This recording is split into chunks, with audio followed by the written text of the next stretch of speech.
Businessman Opinion. Mitra bisnis, dalam Kabinet Merah Putih ada 9 kementerian di zamannya Presiden Jokowi yang dipecah menjadi 21 kementerian. Salah satu contohnya adalah Kementerian Pendidikan Kebudayaan Riset dan Teknologi. Kemendikbudristek dipecah menjadi 3 kementerian, yaitu Kementerian Pendidikan Dasar, Kementerian Pendidikan Tinggi dan Ristek, serta Kementerian Kebudayaan. Ada komentar hal itu bagus karena akan membuat kementerian itu lebih fokus.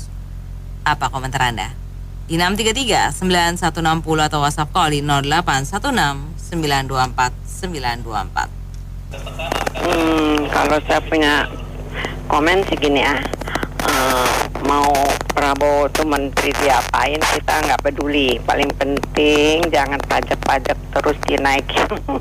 Iya betul, nggak bodo amatnya gimana kayak mau apa segala macam ada plus minus, tapi gimana ya, jadi ya menteri dinaikin gaji terus, apa-apa urusan menteri naik gaji, fasilitas gitu, tapi rakyat bukan gaji yang naik, pajak naik gitu. Ya gitu aja. Jadi gini ya, pemisahan kan iya Kementerian Pendidikan dengan sekolah pendidikan dasar menengah dengan pendidikan tinggi yang digabung dengan riset dan teknologi ini bukan hal yang baru. Di periode pertama Presiden Jokowi itu juga melakukan hal yang sama ya, di mana Kemendikbud dipisah, di mana perguruan tinggi dipisah dari Kemendikbud ya. Jadi perguruan tinggi itu digabung dengan riset dan teknologi seperti saat Prabowo saat ini ya, gitu. Pada saat itu pun tidak ada hasil yang signifikan ya, dari segi peningkatan kualitas layanan pendidikan dan juga dari segi produksi ilmu pengetahuan dan teknologi. Itu saat itu tidak ada hasil signifikan, ya kan. Jadi saya rasa dalam hal ini bukan masalah apakah harus dipecah apa digabung. Ini masalah utamanya bukan di situ ya. Tapi memang kalau misalkan dipecah memang lebih fokus, ya kan gitu. Tapi apakah akan berdampak? Belum tentu berdampak efektif terhadap tata kelola pendidikan kita secara nasional ya gitu. Jadi yang harus dicari di sini adalah apa sih masalah utamanya sehingga pendidikan di Indonesia ini sulit maju dari dulu, bukan hanya sekarang, bukan hanya di pemerintahan Jokowi, dari dulu ya gitu. Kenapa? Faktor utamanya apa? Itu harus dicari gitu loh. Itu harus bisa dipecahkan gitu kan gitu. Jadi kalau misalkan negara luar ya, negara China, negara-negara maju yang lain, tujuan utama pendidikan adalah untuk kemajuan ilmu pengetahuan dan teknologi. Di Indonesia ini tujuan utama pendidikan itu apa? Apakah untuk membentuk, tujuan utamanya apakah untuk membentuk akal manusia atau untuk kemajuan ilmu pengetahuan dan teknologi? Ya, tujuan utamanya apa, ya kan? Belum lagi sorry ya, di Indonesia di lembaga pendidikan juga terjadi pungli, ya kan, pungutan liar, ya kan gitu. Nah, ini yang harus diperbaiki secara keseluruhan, kualitas guru, kemudian infrastruktur dan sebagainya, masalah-masalah sosial lainnya, ya kan. Ya kita lihat aja ya, di Indonesia begitu Pak Nadiem Makarim diangkat jadi Menteri Pendidikan, banyak yang protes. Karena apa? Biasanya kan Menteri Pendidikan dari Muhammadiyah dan bla bla bla bla gitu, begitu diangkat seseorang yang bukan dari situ, banyak yang protes, ya kan gitu. Jadi ya yang harus masalah pendidikan di Indonesia ini, saya rasa permasalahan utamanya itu yang harus bisa dan berani bisa dipecahkan, diselesaikan dalam pemerintahan Prabowo ini. Karena kalau enggak, saya rasa jangan dengan negara lain, dengan negara tetangga aja kita ketinggalan, sudah ketinggalan gitu. Oke, gitu aja sih. Silakan, saya singkat saja. Saya hanya ingin mengkomentari ibu yang barusan berkomentar bahwa kita harus mencari tahu akar masalah kenapa kita sulit maju berpikir, terutama di dalam dunia pendidikan dan inovasi. Kalau dari saya, kebetulan profesi saya adalah pemerhati media. Jadi apa yang ada di sosial media ataupun di berita dan bagaimana orang-orang berkomen itu kebetulan tiap hari memang saya observasi. Nah, ada satu hal yang saya melihat bagaimana masyarakat kita itu sangat mengkedepankan, ini maaf ya, bukannya saya negatif atau bagaimana, tapi masyarakat kita sangat mengkedepankan semua yang berjudulnya itu agama, moral, adab, akhlak, tata krama, dan tidak ada yang salah dengan itu ya, tidak ada yang salah. Tapi itu justru menjadi tameng untuk orang-orang memiliki alasan untuk malas, karena kalau namanya mau berinovasi langsung dijawabnya, buat apa punya ilmu, buat apa punya gelar, buat apa punya karya kalau tidak hafal ayat-ayat suci, kalau tidak beribadah, kalau tidak punya tata krama. Tapi kita tahu sendiri bagaimana negara-negara yang begitu maju di luar, yang alamnya bersih, yang kriminalitasnya rendah, yang berinovasi, itu bukan negara yang sedikit-sedikit moral atau religius atau adab, bukan. Tapi mereka belajar itu semua dari kompetisi, seperti olahraga. Olahraga mengajarkan kompetisi agar menghormati lawannya. Musik dan budaya, orang jadi belajar untuk menghargai dirinya sendiri, bakatnya, atau misalnya belajar dari hal-hal lain yang benar-benar dapat dipraktekkan ke dunia nyata. Sementara di Indonesia semua itu textbook dengan dalih harus bisa berakhlak, harus bisa bermoral, dan juga institusi-institusi itu mengajarkan harus berpakaian terlihatnya religius dan lain-lain, hanya agar terlihat santun di masyarakat. Tapi itu nggak berarti kita menjadi masyarakat yang santun, karena tetap saja alam kotor, kita tidak berinovasi, kita tidak dapat berkompetisi, kita tetap korupsi, ya kan, itu kenyataan. Jadi yang harus saya lihat, harusnya dengan kita begitu menjadi negara yang beragama, harusnya kita bisa lebih maju daripada negara-negara yang lain, ya kan. Tetapi sangat disayangkan itu justru hanya menjadi sebuah indikasi, sebuah tameng agar kita jadi malas untuk berkompetisi, itu saja. Jadi ya saya berharap dengan pemerintahan yang baru kita bisa membuka mata kita saja, bukan cuma melihat apa yang kasat mata ya, tapi juga apa yang di depan mata itu kita bisa majukan, kurang lebih seperti itu. Terima kasih banyak. Kucing lincah dimasukin karung, Cakep. yang dipecah karena bingung. Oke, silakan dilanjut Pak Gundolo. Jadi gini Om, kalau menurut saya sih itu apa ya? Mungkin beliau sudah terlalu kalau sudah terlalu bingung nih anak-anak buahnya mau dikasih jabatan apa lagi gitu kan? Posnya pada banyak sudah. Akhirnya biar nggak saling gontok-gontokan, biar nggak saling iri-irian, yaudah akhirnya dipecah aja lah biar sama menjabat entah itu wakil, entah itu menteri utama atau apa segala macam gitu. Ya sayangnya ini kalau dipecah ntar takutnya ada tumpang tindih kepemimpinan. Jadi merasa sebagai pemimpin. Jadi ntar jika ada suatu hal atau apa yang nggak bisa dipecahkan, saling lempar tanggung jawab gitu. Ya. Enggak, ini pos lu juga gitu. Akhirnya malah yang ada masalah nggak terselesaikan, berarti baru gitu. Mungkin sebaiknya sih tetap satu pos, misalnya menteri Kementerian Pendidikan gitu ya. Cuman di bagian seksi budaya sendiri, seksi perguruan sendiri. Jadi tetap tanggung jawabnya itu tetap ada di satu orang pemimpin, jangan di 3 orang gitu. Jadi ibaratnya pondok cabangnya banyak nggak apa-apa, tapi tetap pokoknya satu gitu, biar nggak salingnya adu argumen, adu lempar tanggung jawab segala macam. Inilah kesempatan dia terakhir. Soal dia kan janji mulu-mulu, benar nggak? Ya manusia kan ada kelebihannya. Dia kan soal ini, abdi dia kan berani janji, pasti ya kita tunggu aja, benar nggak? Ya kita kritik di sini, hura-hura sih boleh aja. Kan prerogatif presiden kan. Nah kita tunggu aja. Apakah nanti nanti 100 hari lagi gaji PNS naik lagi, enak kan PNS gaji naik tuh. Iya.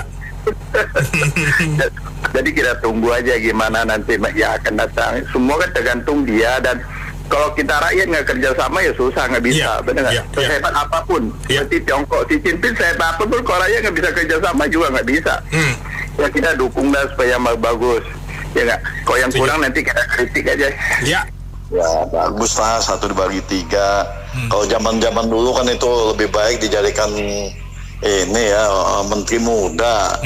Kalau kayak gini kan pertanggung jawabannya, waduh, satu orang kayak Menko kayak gitu ada di bawahnya wamen lagi.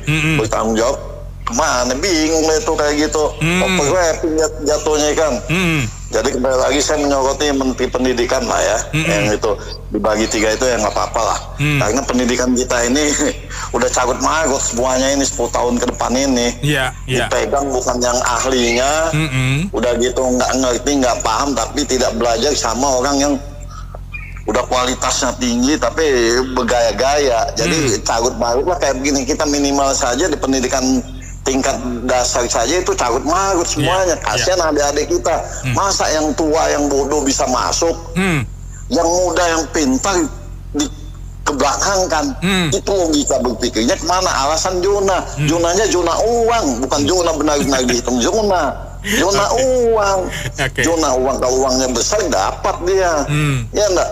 Jadi kembali lagi, mudah-mudahan ini 3 menteri, 1 dibagi 3 ini, mudah-mudahan pendidikan kita ini maju ke depan lah. Seperti dulu kita masih diakui Belanda saja udah tidak mau terima lulusan kita perguruan tingginya, karena tidak ada standarnya. Ujian nasional udah dihilangkan, dasarnya apa nggak tahu, kita bingung juga. Ya itu kembali lagi saya bilang, kita berharap ke Pak Prabowo ini ke depan ini kita pegang saja lah. Untuk dari pidato-pidato dia katanya yang busuk itu di kepala ikan itu, ya enggak? Yang busuk itu kepala. Kalau kepalanya sudah busuk, ya udah dimajukan saja ke meja hijau kalau memang benar terbukti nanti. Tidak pandang bulu siapa dia, pembantu-pembantu dia dari wakil presiden sampai pembantu-pembantunya, kalau sudah tidak bisa bekerja, ya enggak?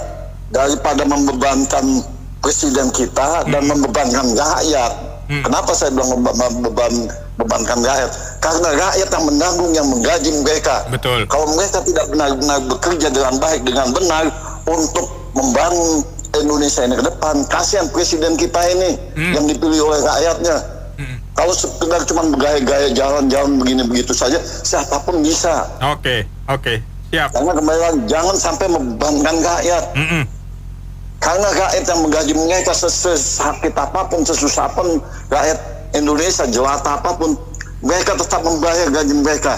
Pak Prabowo kok gitu saja. Makasih. Assalamualaikum. Pada prinsipnya sebenarnya sih mau pasang siapapun tidak ada masalah. Tapi saya cuma menyoroti satu poin, bahwa jangan yes man, jangan yes boss, pindah bos. Hal sepele, contoh mengenai mobil maung. Mobil maung mungkin tidak, Pak Presiden sudah ngomong, Pak Prabowo sudah ngomong di depan televisi dimanapun lah, bahwa ini pidak, ini punya anak negeri, bangga kita. Tetapi tolong setiap kebijaksanaan itu tolong lebih dilihat lagi.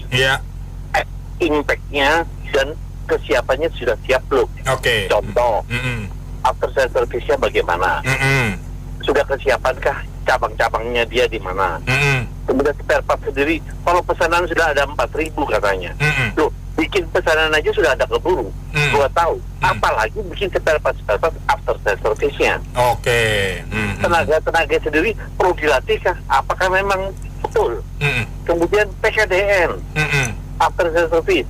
Kemudian green energy. Kalau ini pakai diesel, gimana green energy yang pemerintah yang terdahulu yang mengatakan mobil listrik. Loh, berarti kan itu dicabut, diganti sekarang kebijakan diesel. Mobil pindah. Loh, ini kok campur aduk, dan yang saya takutkan itu cuma satu. Semua pembantu presiden hanya yes man. Tidak ada yang berani kasih masukan yang real. Bisnis itu sebenarnya begini loh. Itu yang saya takutkan. Kalau semua yes man bubar ini, hanya sesuai pemikiran presiden, selesailah itu Indonesia. Kacau gitu. apalagi saya dengar ternyata basisnya buatan Korea, Korea China. Kemudian apalagi, waduh aneh-aneh lah. Jadi sesuatu yang TKDN 70%, betul tidak TKDN? Iya. Kesiapan dan banyak poin yang bawa satu kebijaksanaan mobil. Mobil dinas saja sudah seperti ini. Oke. Belum yang lain-lain. Apalagi nanti ada sertifikat halal. Waduh, baju nanti aplikasi harus halal juga. Aneh-aneh dah. Ya. Mobil Maung itu mesinnya Toyota Hilux diesel, jadi nanti berbakar solar. Lalu SS Yongrekon tuh dashboardnya dari Korea. Tapi saya dari Mercy Jeep, yang lain-lainnya Indonesia tuh kayak body, sebaut-baut murnya, bangku sebaut-baut murnya, knalpot sebaut-baut murnya tuh lokal, jadi 30% luar, 20% dalam negeri. Tapi yang penting-penting luar malah gitu ya. Dan ini harganya sekitar 600 juta rupiah kalau tidak salah. Ini berbagai macam model. Kalau tentang menteri-menteri nih, ya menteri kita kalau bisa jujur, benar-benar fleksibel, amanah dan patonah kalau bisa dipercaya. Kalau nggak gitu, ganti aja deh. Soalnya nanti Indonesia bakal bobrok lagi tambah banyak. Yang kemarin kan banyak bobrok ya, sedikit bagus ya, kemungkinan seperti itu. Terima kasih. Jadi gini, sejak reformasi kita jujur-jujuran lah. Menteri Pendidikan itu jatahnya siapa? Ayo. Semua tahu kan? Jatah dua ormas agama terbesar. Yes. Dan mereka mengelola pendidikan sampai terakhir Pak Jokowi menunjuk Nadiem Makarim jadi Menteri Pendidikan. Lihat bagaimana dia digoyang luar biasa. Karena keluar dari pakemnya. Kenapa tunjuk ini orang kan gitu ya? Pak Jokowi mencoba merubah, tetapi rupanya ya susah. Dia nggak berhasil juga karena sampai kalau ingat ya, XRI 2 aja bisa komplain dia. Jadi kita lucu. Kok ngomongin dia nggak masuk kantor kayak gitu. Jadi ini menteri ini pendidikan sebenarnya jatahnya ini tapi gini, pengen ngomong, jangan dong anak kita dijadiin kelinci percobaan, udah cukup kita aja, betul nggak bro? Udahlah, ganti pejabat, ganti kurikulum, ganti buku, ganti apa, lu mau cari duit ya udahlah gitu loh, tapi jangan lu siksa anak-anak kita, bener nggak?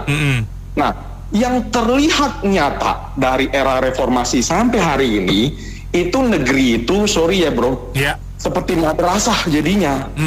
Jadi era kita itu negeri itu semua orang bisa masuk ke negeri tapi belakangan kan gak bisa jadinya. Nah, ya nggak. Jadi yang terlihat di kita tuh, loh kok negeri jadi begini ya. Jadinya nggak bisa apa-apa kitanya juga, ya nggak bro. Terus yang kedua, yang selanjutnya gue ambil contoh gini dah bro. Indonesia kalau bener mau benahin, contoh deh dari olahraga. DNA-nya kita apa? Bulu tangkis.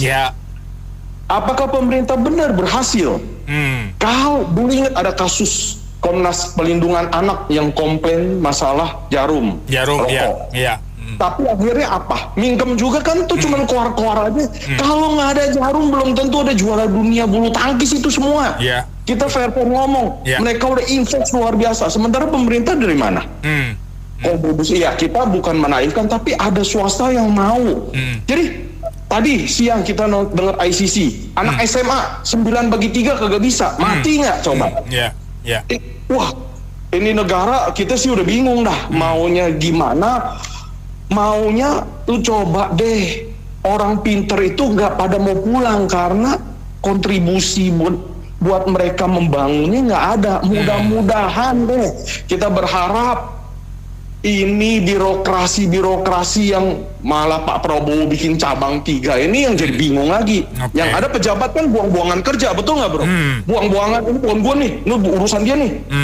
Kita nggak tahu deh, mudah-mudahan 2 tahun dia bisa beresin nih. Takutnya 4 tahun ntar pemilihan juga nggak beres-beres, itu aja. Mendukung Jokowi selama 9 tahun. Itu nggak pernah dapat apa-apa, malah saya bikin kaos ribuan. Nah setelah ini Prabowo kan saya nggak dukung Prabowo. Tiba-tiba saya dikasih buku Prabowo itu sampai setumpuk, mau bacanya habis singunan. Tahu nggak singunan? Mau baca kok tebelnya minta ampun. Dapat dari anak gue Pak Prabowo. Ya otomatis kan sekarang saya mendukung Prabowo dong. Udah dapat buku gitu loh. Nah persoalannya menteri dipecah 3. Kalau nggak dipecah 3, bagaimana 49 menteri itu mau jadi menteri apa? Kan 34 jadi 49. Otomatis ada menteri yang dipecah. Nah kita saya belum bisa ngasih komentar lah karena itu kan belum bekerja.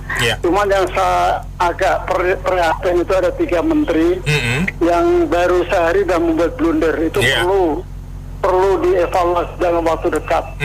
Yang satu membuat undangan haul pakai kop surat kementerian. Satu. Yang satu minta dana 20 triliun. 2. Iya itu Kementerian baru udah tahu 20 triliun. Yang ketiga udah keluar semua wajib sertifikat halal. Ini apaan? Negara apa? Kita kan negara kan macam-macam agama. Mau diwajibkan sertifikat halal, pegang handphone halal, baju halal. Ya itu perlu dievaluasi lah. Bulan ini udah cukup dengan sampai 6 bulan. Jadi gini, pemecahan penambahan menteri ini yang jelas pasti sudah menambah anggaran tuh. Luar biasa kan, 1. 2, yang pasti itu akan menimbulkan kemungkinan tumpang tindih antara departemen itu, kementerian itu akan sangat besar. Sehingga memerlukan koordinasi. Koordinasi ini adalah masalah yang rumit di Indonesia. Sedangkan kita perlu makin efisien, makin cepat gitu dalam pengambilan keputusan kan, kalau eksekusinya harus cepat. Ini biasanya kalau udah banyak begini, banyak instansi yang terlibat, rapatnya bisa bolak-balik keputusan nggak final gitu. Jadi ini udah rapat dulu, biaya besar, koordinasi dulu, jadi nggak mencapai keputusan yang bisa dieksekusi cepat gitu. Jadi ini luar biasa bisa mundur gitu loh nanti. Yang jelas itu pasti nama orang tuh nama birokrasinya luar biasa. Tumpang tindihnya salah satunya yaitu di misalnya HAM dengan hukum tuh seperti apa nanti koordinasinya gitu kan. Kemudian kebudayaan sama pendidikan. Kebudayaan tuh tersendiri itu kerjanya apa itu nanti kebudayaan itu gitu. Bingung, itu udah ada di pendidikan misalnya itu jadi satu. Aneh bener ini menurut saya, itu terlalu berlebihan. Ya oke dah. Jadi positifnya pasti ada, bisa lebih fokus. Negatifnya anggarannya itu bludak.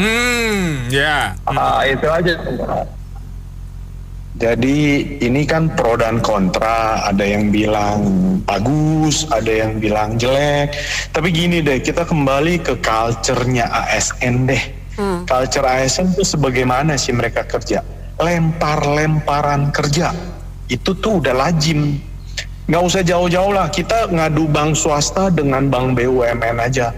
Bagaimana lincahnya bank swasta, bagaimana SOP-nya bank BUMN. Jadi dengan banyaknya dipecah-pecah seperti ini, kita jadi balik bertanya, bukankah akan mempersulit? Jadi hal yang mudah dibuat susah nantinya. Mindset kita AS ini seharusnya bekerja secara efisien layaknya karyawan swasta, tapi yang terjadi apa? Mereka kan sangat tidak efisien. Kita memang nggak bisa mengeneralisir, tapi yang publik hadapi itu ketika berurusan dengan birokrasi, itu bagaimana ruwetnya, bagaimana susahnya. Jadi ada istilah kalau bisa persulit, buat apa dipermudah. Lah sama seperti ini. Kita bisa bayangkan dalam 1 tahun apa iya dia bisa kerja. Nah sekarang kita balik lagi, kita kasih kesempatan Pak Prabowo untuk membuktikan. Jadi jangan dulu bicara apatis, tapi publik berhak untuk menilai berdasarkan apa yang terjadi selama ini. Itu aja dari saya. Makasih. Iya, saya fokus pada Kementerian Pendidikan yang dipecah 3 itu ya. Kalau nggak salah satu bidang yang pendidikan kebudayaan. Kalau nggak salah menterinya ini Fadlizon ya. Ya itu saya sudah a priori dengan Fadlizon. Tapi apa boleh buatlah. Presidennya Prabowo. Kemudian yang kedua, nah saya merujuk pada peristiwa tahun 2014. Kalau nggak salah entah sesudah Anies atau sebelum Anies, Kementerian Pendidikan itu dibagi 2 juga Mbak Mary. Yang Menteri Pendidikan Dasar dan Menengah itu Pak Muhadjir Effendi.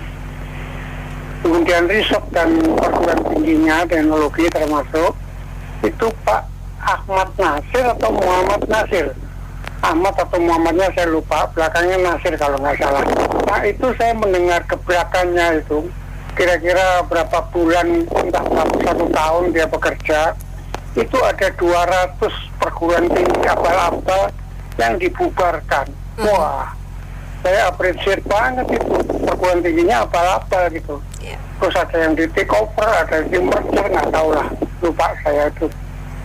Jadi bukan masalah figurnya atau apa ya, materi yang diperjuangkan, tapi buktinya apa gitu, hasil kerjanya nanti apa, outputnya itu apa. Jadi karena ini baru seminggu lah barangkali jadi kabinet, yang saya ucapkan itu termasuk mengindir Mbak Mary. Kita nggak bisa cawe-cawe, kritik apa didengar gitu, makanya let it be, itu aja. Untuk kementerian apapun juga ya yang dipecah-pecah, yang sudah jelas dan pasti adalah biaya, ya. Pasti nanti ada dirjen baru, kemudian staf-staf harus ada yang baru, ya kan, nambah biaya. Nah, memang sih kalau saya lihat sebetulnya kan Prabowo itu definitif ditetapkan oleh KPU sebagai pemenang itu kan sudah lama ya, bulan April atau Mei. Nah, di saat itu dia sudah punya banyak masukan-masukan dari pembantunya untuk inilah itulah usulan-usulan ya. Dan saya yakin lah ya, pemecahan itu sudah direncanakan dengan baik, sudah dipikirkan dengan baik. Nah, begitu menteri-menteri, wakil menteri dan sebagainya itu ditetapkan, dipilih, dilantik, mereka itu tinggal diarahkan, kamu nanti ngantornya di sini, ini stafnya dan sebagainya. Jadi menteri-menteri yang baru yang memegang kementerian baru yang masih grace itu bukan kemudian nyari-nyari ruangan, nyari gedung, nyari staf, nyari komputer, nyari meja, enggak. Ya, mereka tinggal mungkin ya dirjen-dirjennya sudah yang kemarin-kemarin sudah ada, nah tinggal dipindahkan aja. Pak, ini pekerjaannya, tugas-tugasnya seperti ini ya. Jadi kalau misalnya mereka agak melambat itu tidak dari minus. Ya, kalau menurut saya seperti itu. Dan yang penting adalah kita kasih kesempatan ya Pak Prabowo untuk setiap orang itu pasti punya keunikan ya, Pak Prabowo juga. Nah, saya berharap ya dia bisa benar-benar mengeluarkan talentanya untuk memimpin negara ini ya. Be patient aja. Kalau saya sangat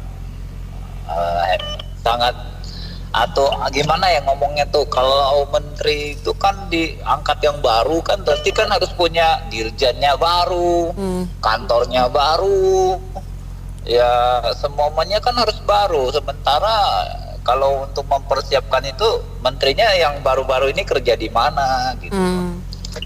Nah, sedangkan yang sudah ada aja kadang-kadang kan maunya kan dibuat ramping biar nggak terlalu gendut gitu. Harusnya kan begitu, malah dibuat gendut begitu. Terus yang pertanyaan kita itu loh, yang orang-orang yang baru ini kerjanya di mana, terus apakah efektif, apa kerja di rumah aja WFH gitu, atau kerja di mana aja, kerja dari mana aja boleh gitu. Jadi apakah efektif itu? Terus itu aja sih pertanyaan saya. Ya. Cuman kabinet Balas Budi masa transisi dari karena Prabowo itu banyak yang membantu waktu dia mau jadi presiden. Jadi untuk tidak menghilangkan rasa hormatnya, Prabowo memberikan fasilitas di kabinet. Tapi ini masa transisi, lihat aja 6 bulan kemudian bagaimana. Itu hanya omong-omong aja. Karena apa? Prabowo juga nggak enak hati dengan Jokowi, karena Jokowi 16 menterinya ada di situ semua sebagai mata-matanya Prabowo. Jadi Prabowo tuh merasa nggak enak gitu, agak susah berjalannya, karena Prabowo ini sudah lama mau jadi presiden, udah 4 kali ikut pemilihan TPS. Nah itulah, jadi saya bilang nanti Prabowo akan mengulang lagi, mengecek ulang lagi. Mesti harus dari SD. Setiap hari Senin upacara nyanyi lagu Indonesia Raya, baca Pancasila. Itu. Terus begitu waktu saya dulu SD aja kelas 5, kelas 6 diajarin. Itu grup Kurina itu masak, diajarin cara masak-masak. Nah itu jadi lebih cerdas. Nanti SMP tuh sama juga harus upacara hari Senin tuh upacara nyanyi lagu Indonesia Raya. Harus tahu itu ini bangsa Indonesia kita. Ada Pancasila kan ada itu, semua agama juga dihormati. Jadi nggak saling ribut, gitu. Alasannya saling ribut mau memecah belahkan nih Republik Rakyat Indonesia ini yang kaya raya. SMA juga harus begitu. Jadi itu buku-bukunya juga waktu saya SD tuh bekas kakak saya bisa pakai, nggak keluarin baru-baru lagi, asal bukunya masih bagus. Cetakin baru lagi, cetakin lagi, beli lagi mahal. Kan yang di SD di kampung-kampung banyak yang nggak sekolah tuh karena buku mahal, baju mahal. Kalau bisa disumbangin tuh baju yang terpencil tuh yang nggak ada sekolahan, sampai antusias yang mau sekolah jalan kaki tapi nilainya bagus tuh anak. Yang dia mau sekolah tinggi gitu aja Bu. Ya menurut saya emang tujuannya itu kan emang biar ngasih balas budi lah, itu emang udah jelas gitu. Cuman apakah anggarannya itu akan naik? Kan dia semakin bengkak itu semakin butuh. Ada yang minta kemarin hak asasi manusia itu kementerian minta 20 triliun. Ini kalau dibagi 3 ntar dia mintanya tambah gede. Ya, katanya sih 2025 nambah 20% loh. Jadi 700-an triliun. Wow, itu 700-an triliun banyak. Apakah bisa tercapai gitu kan dengan apa? Kayaknya prediksi juga pendapatan menurun tahun depan kan. Jadi apakah bisa terlaksana atau ini cuma istilahnya programnya sama, cuma istilahnya orangnya ditambah aja, menteri-menterinya gitu aja. Oke, makasih.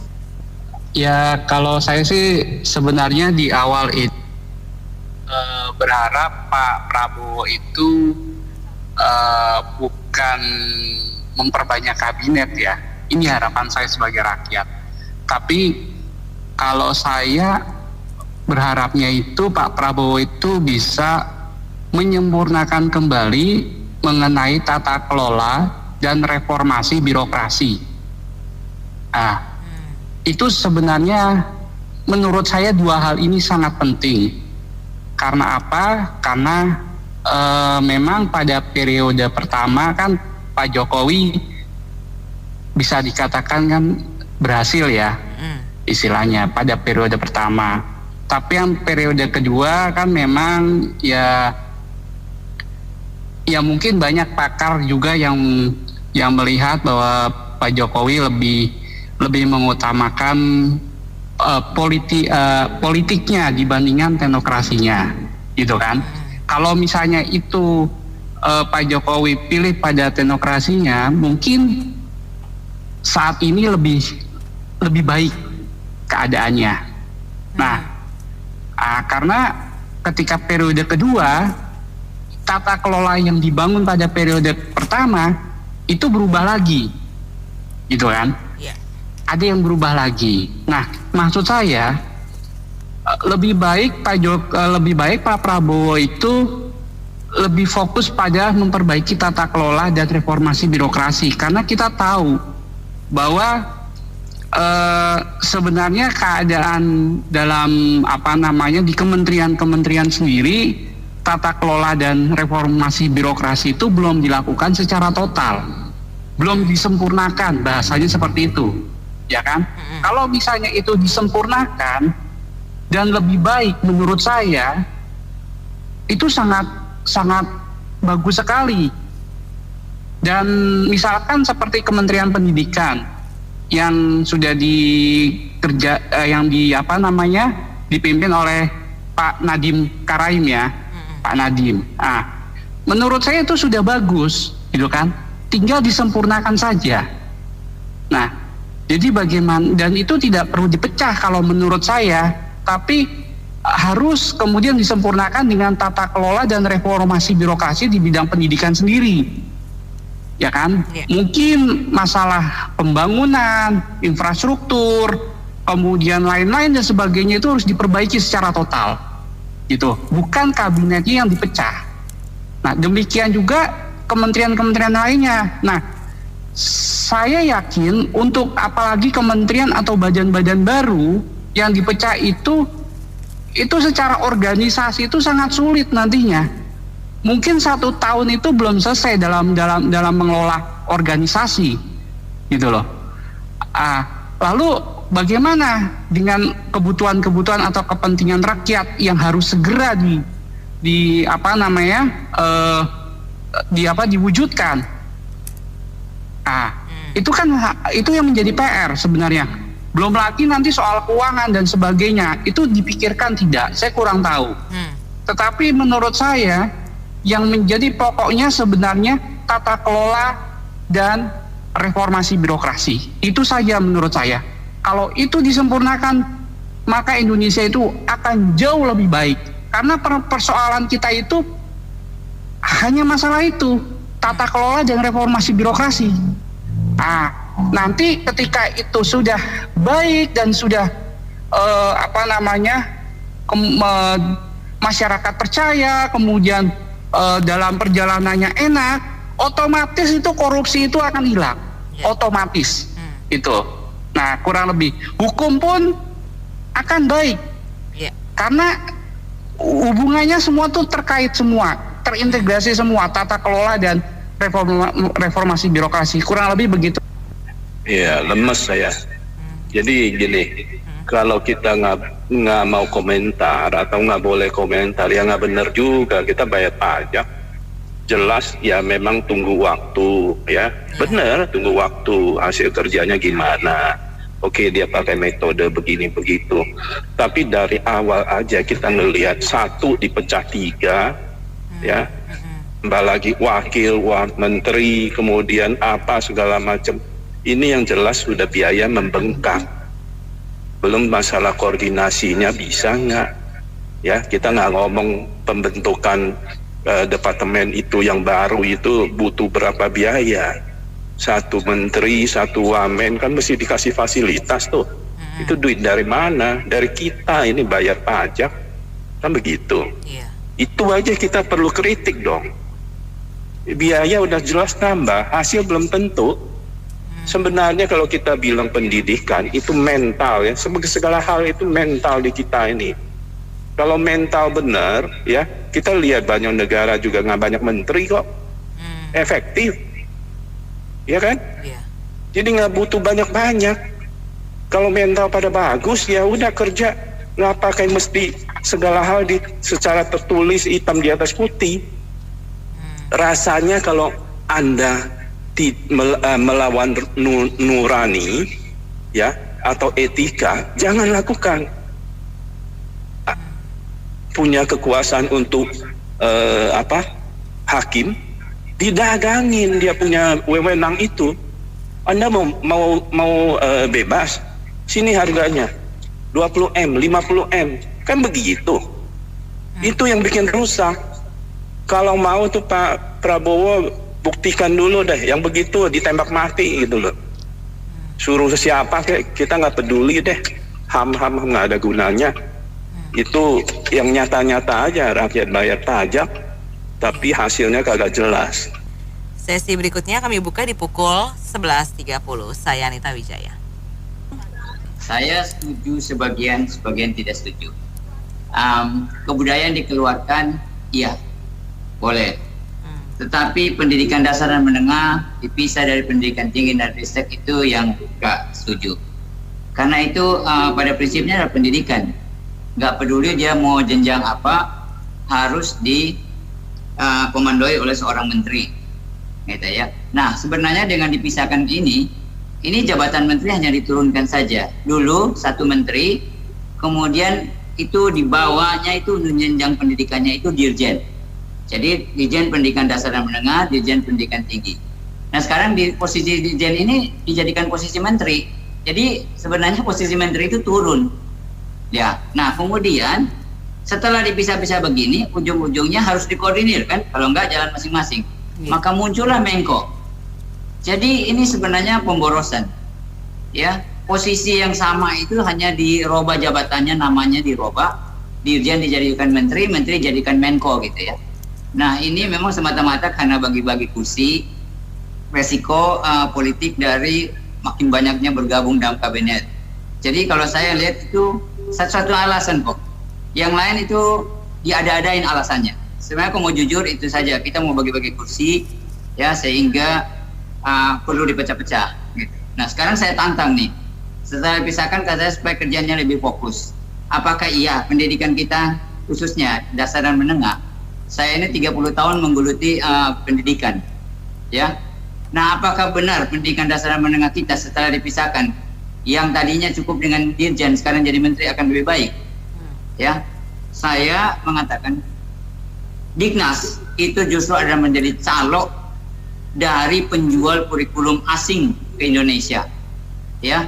Tidak ada kebanggaan terhadap kurikulum nasional. MA itu, ini saya kasih tantang aja, menterinya bisa kembalikan nggak? MK itu sudah membubarkan sekolah-sekolah yang namanya dulu dalam tanda kutip internasional, kemudian sekarang diganti SPK. Sebenarnya itu MA nggak perbolehkan, tapi pemerintah menentang MA dengan mengakali hanya negeri yang ikuti MA, kemudian swasta tidak.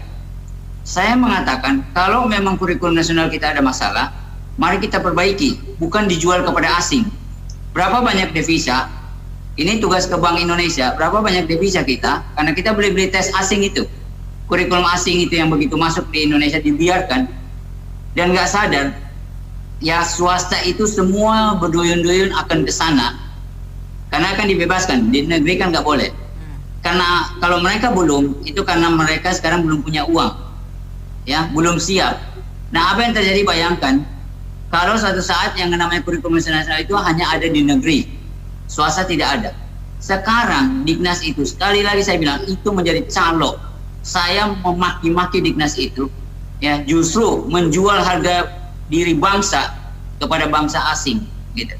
Kalau kita sekali lagi ada kekurangan, misalnya karena bahasa Inggrisnya atau kurang bagus, ya kita adain. Ya, kalau higher order thinkingnya kurang bagus, kita adain, bukan kita jual. Ya kurikulum asing boleh masuk sekolah, boleh seserah memilih, dan itu sudah menjadikan objekan proyek. Memang itu main duit semua. Memang Dignas itu ada main duit untuk memberikan ya status SPK itu. Begitu juga ujian nasional itu. Ujian nasional itu ya itu juga objekan. Dengan ada ujian nasional, saya bukaan aja ya. Itu ada petugas yang sering datang ke sekolah nasional untuk melakukan semacam kisi-kisi lah, tryout. Itu uang semua tuh. Dengan nggak ada ujian nasional kan sekolah nggak peduli, nggak butuh jasa itu, layanan itu dari Dignas, maka nggak ada duit. Jadi ini hancurlah pendidikan kita karena korupsi. Motivasinya semua duit nggak benar. Mudah-mudahan saya buka ini, ya didengar, dan saya mau lihat hanya ada kurikulum nasional di dalam wilayah RI ini. Terima kasih. Ini kan menteri baru, jadi menurut saya kita bisa saja berasumsi ini itu, tapi paling nggak kalau dari saya berharap yang penting hasilnya nih. Menteri-menteri baru ini kita kasih kesempatan, yang penting hasilnya. Nah kalau masalah tadi korupsi, ada jual beli buku, jual beli program, terus dana-dana bos pembangunan sekolah. Nah saya berharap itu semua bisa diperbaiki korupsinya, bahkan kalau bisa diberantas gitu. Jadi memang benar apa yang dikatakan semua itu, ada proyek-proyek yang memang itu bisa dikorupsi gitu. Bahkan banyak sekali ya yang hal-hal itu membuat proyek-proyek hanya untuk dikorupsi. Jadi kementerian baru ini saya berharap ya Pak Prabowo dan tim Kementerian Pendidikan dan Pariwisata ini bisa memberantas praktek korupsi itu, jual beli buku segala macam. Saya berharap bisa dihapus korupsi-korupsi itu di Kementerian Pendidikan ya. Karena itu kita sering dengar banyak ya hal-hal seperti itu. Jadi intinya hasilnya nanti seperti apa. Nah saya berharap ini kan generasi sekarang generasi AI. Kemungkinan dari kementerian ini akan dibangun sistem AI. Jadi bukan buku lagi nanti. Jadi mungkin sistem pendidikannya akan disetting AI. Semua belajarnya mungkin dari AI semua. Jadi udah bukan dari buku lagi. Jadi mereka akan men-setting semuanya sistemnya AI. Nah, kita berharap Kementerian Pendidikan dan Pariwisata yang baru ini bisa menghasilkan produk-produk yang intinya bisa memajukan, mencerdaskan anak-anak bangsa generasi selanjutnya. Saya berharap hal yang positif ini bisa direalisasikan dan yang korupsi-korupsi bisa diberantas. Saya sangat berharap sekali. Itu aja, terima kasih. Menurut saya kalau kementerian dulu kan pendidikan dan kebudayaan itu jadi satu. Mungkin sekarang kebudayaan itu sebenarnya lebih cocoknya masuk ke pariwisata karena itu sinergi kerjanya itu lebih pas ya. Nah, terus menurut saya kalau untuk pendidikan menengah dan ristek itu dijadikan satu, menengah atas dari ristek jadi satu itu karena cocok ya, cocok menurut saya karena emang orang yang pendidikan tinggi itu dia butuh riset, butuh penerapan apa yang dia aplikasikan di tingkat tinggi itu ke riset tersebut.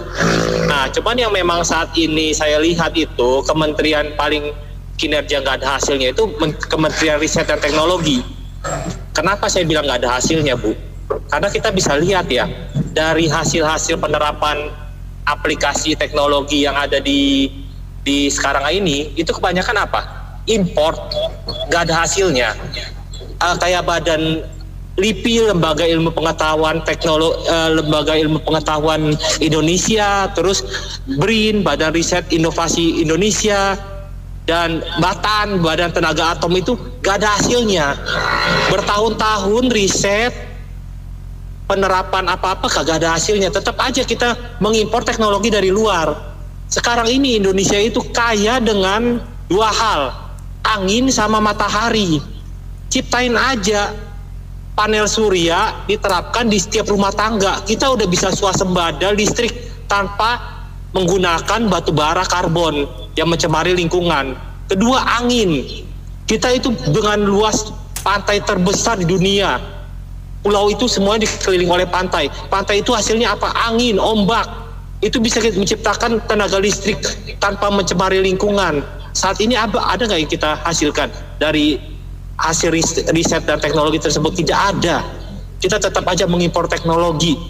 Kita nggak usah jauh-jauh lah di BATAN itu, Badan Tenaga Atom Nasional itu menciptakan tenaga atom untuk menghasilkan listrik reaktor nuklir. Nggak usah jauh-jauh. Kita dua hal itu aja, tenaga surya sama tenaga angin. Jadi dengan terapan dua itu saya harap Ristek itu benar-benar bekerja. Sekarang saat ini Kementerian Ristek dan Teknologi itu budgetnya itu besar untuk penelitian, tapi hasilnya tidak ada buat Indonesia. Itu aja, terima kasih.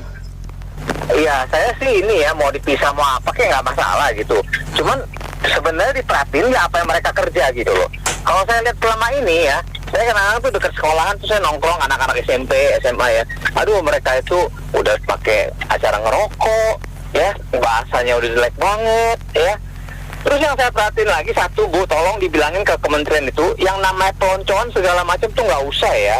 Jadi gini loh, saya kan kuliah dulu di Australia. Yuk kalau mau masuk universitas itu, yuk hanya perlu orientasi, keliling kampus segala macam. Udah besok kerja, besok kuliah gitu loh. Gak usah lah segala macam perkenalan. Sampai sekarang masih begitu kan. Beberapa kasus masih ada gitu loh. Pembulian itu jelek banget. Itu nggak tahu kapan bisa berubah gitu. Makasih. Oke, terima kasih Pak Sofian atas opininya dan mitra bisnis. Demikian sesi Businessman Opinion untuk kali ini. Terima kasih yang sudah bergabung. Saya Anita Wijaya.